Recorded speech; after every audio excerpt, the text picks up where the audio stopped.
on with the Windows side of things now on the Chuwi HiBook.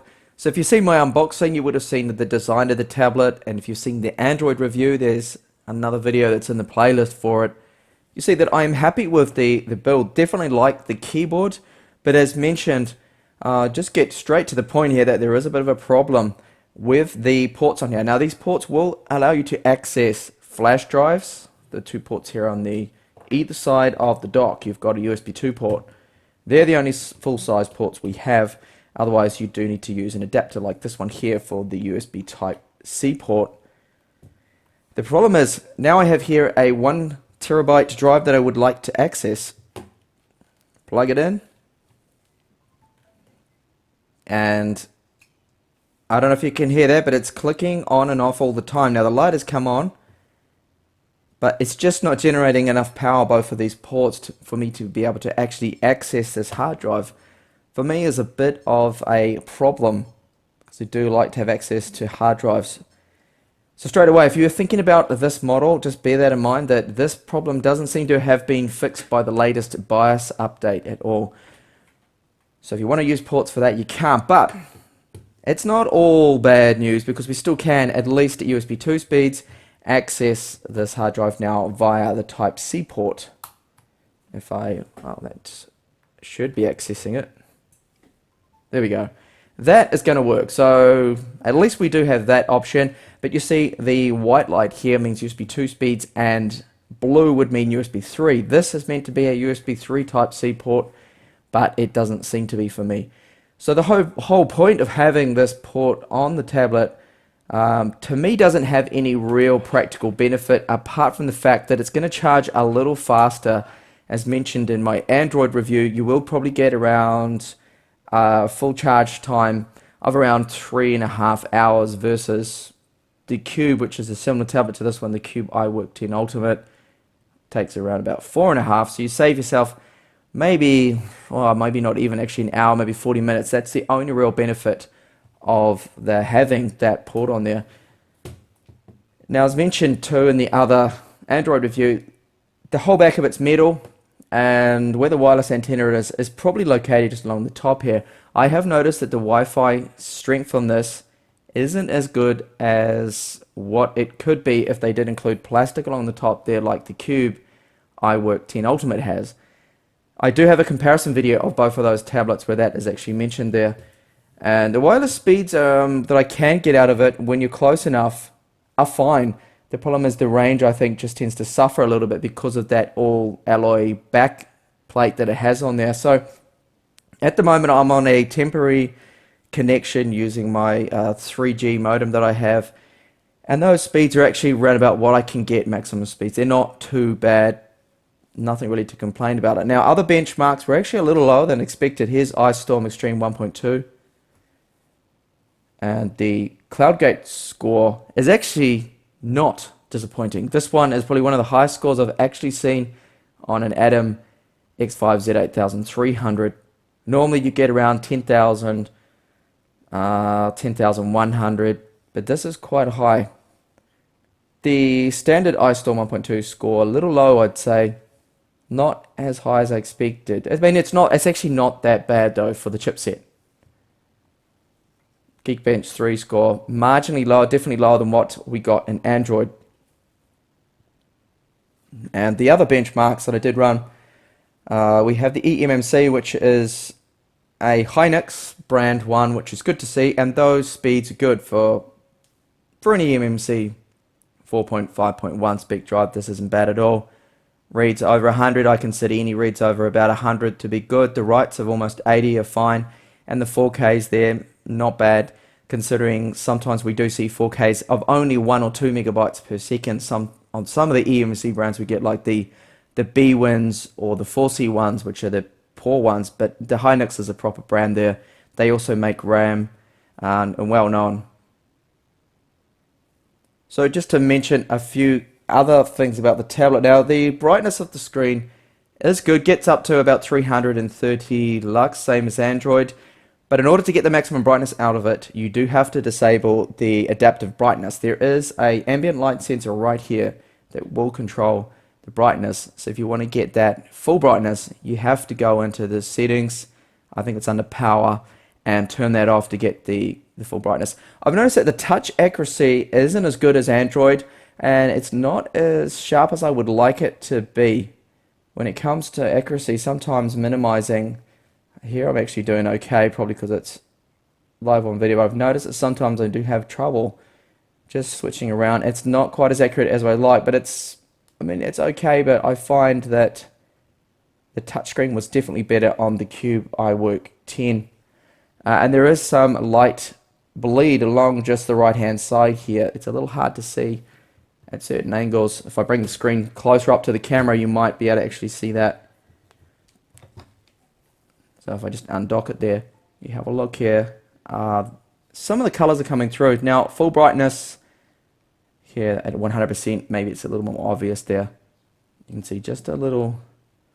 It could be just my tablet here that has got a slightly defective screen, maybe with that the light leakage there. But I mean, hey, it's not too bad, this screen. I do like the contrast black levels. Probably look a little bit grey here because of the lighting I have on.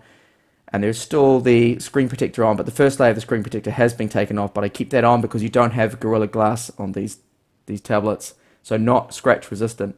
And docking the tablet is quite easy. There are magnets in there to help you guide it in with these supports. And I notice that sometimes it can be a little difficult to remove, but it's definitely fits in there very tight. Once it's in, it's not going to drop off or anything. If you pick up the tablet just by the tablet itself and without supporting the keyboard, that is not going to come out at all. And it's a very sturdy keyboard made out of metal. No complaints with this keyboard. It is probably one of the best 10.1 inch keyboards. Very similar to the Asus Transformer series style of keyboards there. There's a counterweight in here, and that is the maximum angle you get when you do have it slotted in there. So you can't push it any further back, and tapping on the screen isn't going to cause it to tip over unless, of course, you push really hard like I'm doing right there. One of the complaints I do have with it, and a lot of the other Chinese tablets, is the touchpad being a little smaller. The Windows 10 gestures have now become quite a bit of a problem. So you've got obviously a few of the gestures there, like the pinch to zoom, the icons there, and the swipe to bring in the action center. And I've noticed that when you're using it, often you trigger some of those gestures without wanting to. So I'll be looking here, move around here, and you accidentally go maybe a little too high on the trackpad and pull down and start to minimize and maximize things, or swipe things over, or accidentally, if you're using two fingers, dragging along an icon and start to do the zoom gesture.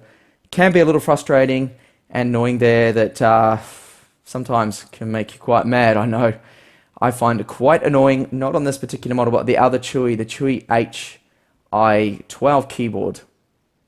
And I happen to have that one with me right here. That keyboard, you'll see, has a similar trackpad in terms of height, but it's possibly a little, actually tiny little bit wider, but not as high. And this is another trackpad that often I trigger the minimize on the top of it there, but it's nice and wide, and yeah, very frustrating.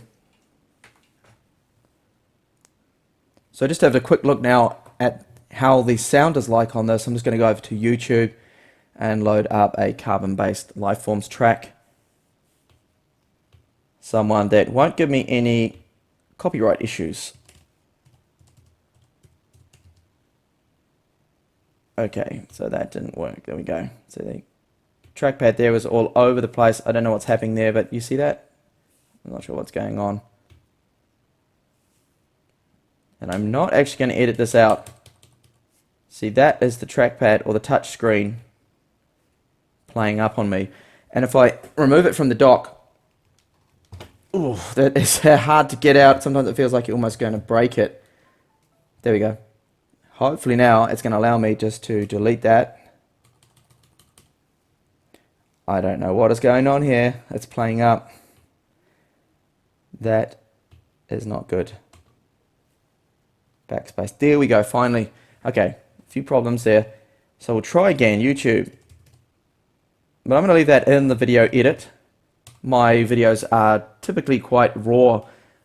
I do not actually script them or anything like that. So, but I think I like it like this Not too sure if you do, but any problems arise, I will keep them in there because I'm not hiding anything. I do not work for Chuwi or these companies. So here we go, carbon-based life forms. Just show you what the speakers sound like. They are marginally better in Windows than I would say than the iWork 10 Ultimate, but definitely louder in Android. But we do get better stereo separation because they're on the left and the right here. Just turn that brightness down a tad. So here we go with carbon-based life forms, if I can say it. At maximum volume.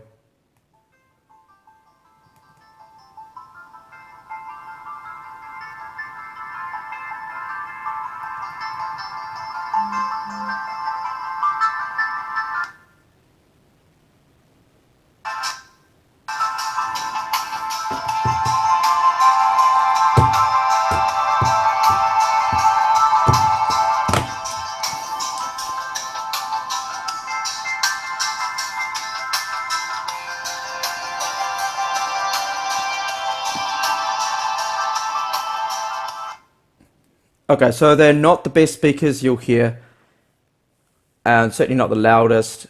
They lack any bass, no bass whatsoever, a little tinny sounding, but they do work okay for a Chinese tablet. They're definitely not the worst I've heard. I'd rate them as being moderate. They're not bad, definitely better than the iWork 10 from Cube, the iWork 10 Ultimate. You saw then when I tried to undock it, it feels like I'm almost going to damage something. It really does. Slot in there very tight. I guess I need to use it a little more over time, undocking and docking the tablet with the keyboard base here. It will probably loosen up a little bit there. Alright, so before I move over to some of my gaming tests, I'll just test out 2 games. Wanted to have a look at the system here just to show you that it does activate just fine. We have the 4 gigabytes of RAM, fully accessible. It is 64-bit. Now the reason I show you this is because there was a problem with some of the tablets coming out that had 4 gigabytes of RAM, but they installed only 32-bit operating systems, only allowing you to access 3 gigabytes of RAM, which was really silly. But you can see there, Windows activated, no problems with that. I'll quickly show you the device manager that the wireless is I think it's Broadcom, was it? Or Realtek? Have a look here. Just to show you that, and wonder how now the accuracy of the screen is going to go. So yes, the Realtek, the typical Realtek there.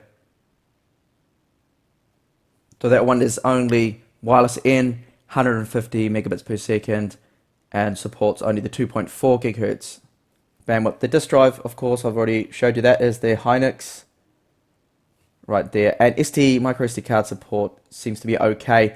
I have only got 64 gigabyte cards that I have been testing out, but those ones work. 128 gigabyte card, I do have one on the way. I finally managed to get hold of a Samsung Pro Plus that I was waiting for, so I will have that later on. I will test that to see if it's going to be supported. Sometimes these tablets have problems, I know. Normally they work in the Windows side of things, but on Android sometimes those micro SD cards can cause a few problems and not actually be detected.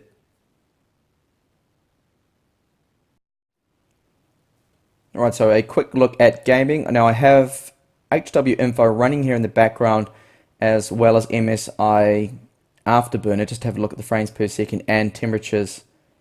But HW info, been running that for a while when I was doing my benchmarking and other gaming tests, and 75 degrees, 78 at the moment there. You see, well, that's when I took the screenshot. 75 was the maximum. Thermals on the system are actually okay. I consider anything that this stays under 80 degrees to be acceptable, because these Atoms, the cherry trails, tend to run quite hot.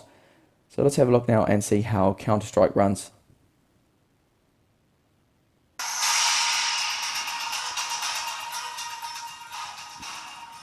That is very loud. The opening tune there in Counter-Strike. So I have all the settings here set to their lowest, 800 times 600 resolution, very low resolution, and the reason is to try and keep those frames as high as possible here. So you can see here it's running DirectX 9, 60 frames per second, current temperature 59. So keep an eye on that. That will show you just how well it's going to perform here. I'm going to play the Dust 2 map. It's a headshots only map, so I'm not going to be able to kill anyone. If you've seen my other videos of my gameplay, my horrible gameplay,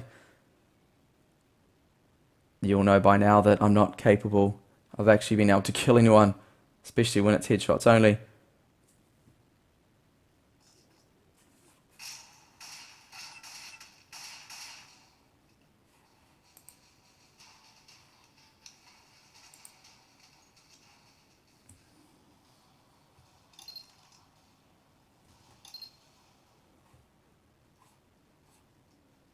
Okay, that is running quite slow there, only 13 frames per second. Doesn't seem that good at all.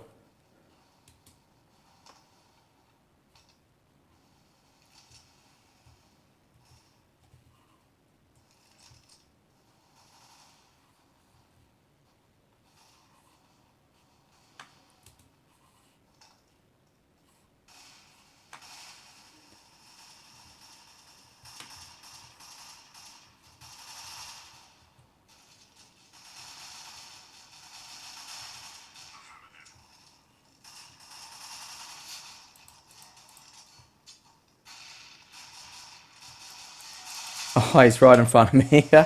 Can't even shoot him. No. That is too slow, I think. This is just not performing as I expected. I'm just going to put the Type-C power cable in and see if that's going to boost the performance.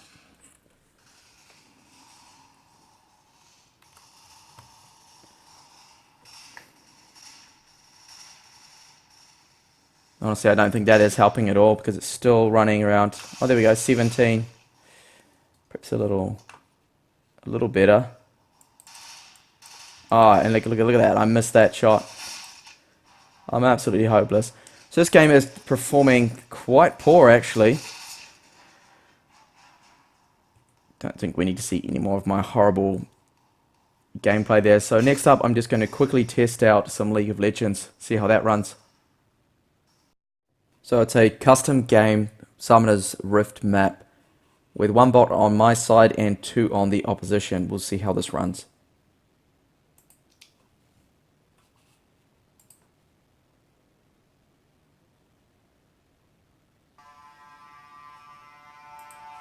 All the world on one arrow.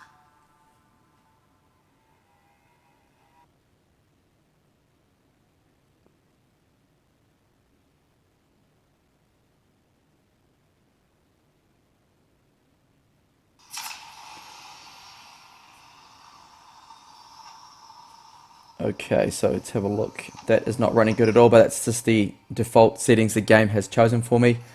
Let's have a look and see what those are, and have to lower the resolution here. Okay, we'll set to high and 1080p there. So I've lowered it down now to 1024 by 768 on very low settings, and let's see how that will hopefully improve that frame rate. Okay, that looks a lot better because we now have at least 40 frames per second. I always take the high ground.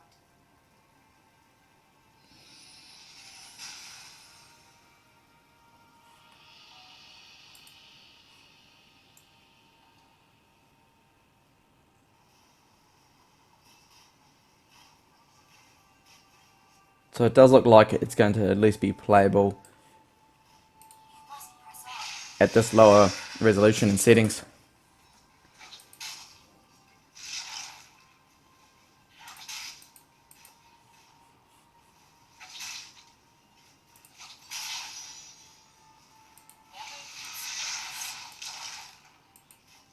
It's down to 26 frames per second. The performance just doesn't seem as good as it should be here.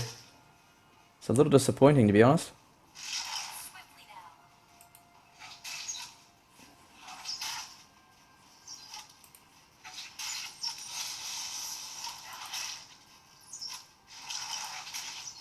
I do my best work from afar. And I can probably, well, you can tell, I think when the game progresses, this is going to definitely go into the lower 20s, into the higher teens, I'd say. So really not ideal. performance there from the HiBook. Now when it comes to battery life, we do have a 6,600 milliamp hour battery within the tablet. There is no battery in the keyboard whatsoever, and I find battery life to be slightly disappointing. You can only get around 4 hours, depending on what you're doing and the brightness level, of course. You can squeeze that out to 4.5, 5 hours almost if you reduce the brightness to, say, 25%. But in my use here, I've been using a bit of Chrome, sorry, not Chrome, Edge, listening to some music, slight bit of gaming, 4 hours. So not the best really. So to quickly recap, I find the Windows side of things on the Chuwi HiBook to be disappointing because the performance, as you're seeing there in gaming, just isn't quite what it should be. I'm not too sure why, whether it's the drivers. Just maybe it must be the drivers, because Android performs quite well. Definitely one of the better performing X5 Z8300s when it comes to Android there. It's fine, it's really good, but not in Windows. And there's no stylus support like the iWork 10 Ultimate. And we also have the problem, for me, the biggest problem of this tablet is those USB 2 ports on the dock not being able to power any external hard drives at all. So if you are looking for a similar tablet, I can't help but recommend now to say that, yeah, you look at the Cube, iWork 10 Ultimate. I definitely think that is a better tablet, which has the same style keyboard, although not exactly the same. The top and the layout is the same, just the supports of the dock make it slightly different there. But you can, on the iWork 10, power USB 2 ports, and you don't have the slightly slower performance the iWork 10 seems to perform as an Atom X5 should within Windows. Thanks for watching this video, and hopefully I'll see you back in the channel with more up and coming on tablets and mobiles from China.